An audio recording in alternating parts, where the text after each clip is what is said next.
There's no smoking, no putting your feet on the table. I mean, other than that, you can go nuts here. What is this cubicle object? Those are some pictures that we took on our trip to Disney World. Disney World? Yes. A vast man-made construction which duplicates human psychosexual experiences through tension-releasing fantasy mechanisms. Yeah, that's me on the pirate ride here.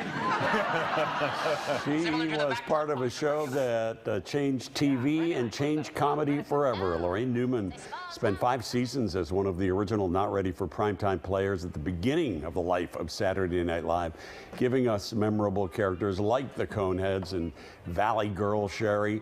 Lorraine was handpicked by Lorne Michaels when she was just 23 years old to join a cast of comedy legends. Included Chevy Chase, Gilda Radner, John Belushi, Dan Aykroyd, Garrett Morris, and Jane Curtin. And she's sharing her many stories now in a new audiobook memoir, May You Live in Interesting Times. Lorraine joins us live this morning. Hello, nice to see you. Thank you so much. So when you, I don't know if you're able to see the clip that we just played, but you probably heard it. When you hear those old classic clips, what goes through your mind? Usually, God, I could have done that better. Still all these years later, you think like that. Not possible. Other times it's like, oh, yeah, nailed it. Yeah.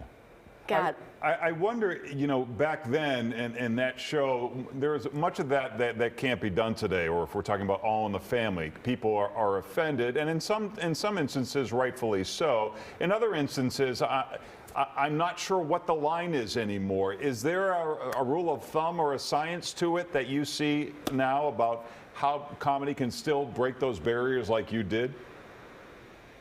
Well, in terms of the things that you couldn't get away with then as well as now, I think religion has always been the top thing, and I still see that as being like a taboo area. But everything else, I mean, yeah, we got away with some stuff that you absolutely couldn't do now. Uncle Roy, the pedophile babysitter, nothing funny about that now. At all, especially since, you know, we all have kids now. At the time, none of us did and couldn't really understand the gravity of a notion like that. What was it like being a woman in that cast and on that show back then? Was it a boys' club? Absolutely not. It was a meritocracy. Whatever was funny went into the show. It didn't matter who wrote it or whether it was female-centric in the cast.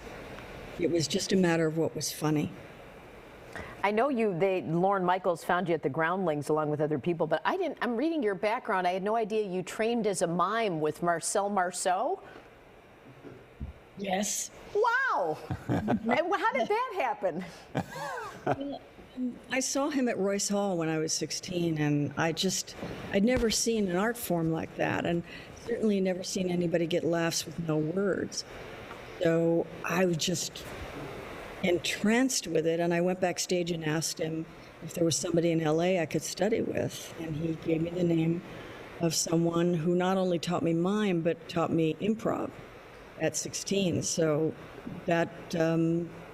But then when I got back from Paris after studying with him, I had seen what mime became, which was kind of whimsical and cutesy, and it was like, no, I'm not doing anything with this.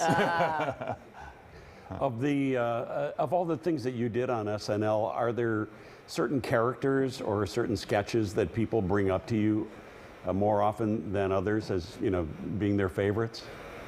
Well, oddly enough, Uncle Roy. But people love the Coneheads, and they do love The Exorcist, which I think you're showing right now. Yeah. You know, lots of stuff. Quite often it's stuff that I'm not in, but I'm just as happy to hear that because in my book I do celebrate a lot of sketches that might not necessarily have been in, but I think that are really magnificent.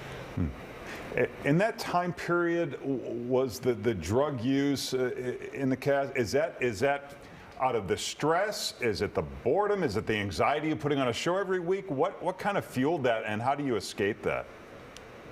Well, first of all, there's this misconception that you start using drugs at that time, which is not true. Usually people come there with a problem of some sort or predisposition to a problem.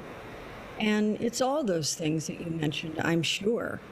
People use drugs for many reasons, and of course the things that you listed, boredom, anxiety, you name it. Of the current cast and more contemporary cast, do you have favorites in there? Are there certain performers that you think is just really, doing you all proud, those of you who started all of this? I love Chloe Fineman. I love everybody, but Chloe is a groundling, and I just love her skills. Love Cecily Strong. Again, I think they've always had great casts. So, they've always had strong casts, and now is no different. Well, Lorraine, it's a pleasure to talk to you. You can check out LorraineNewman.com. You can also follow her on Twitter and Instagram. And the memoir is May You Live in Interesting Times. Pleasure to talk to you. Thank you so much.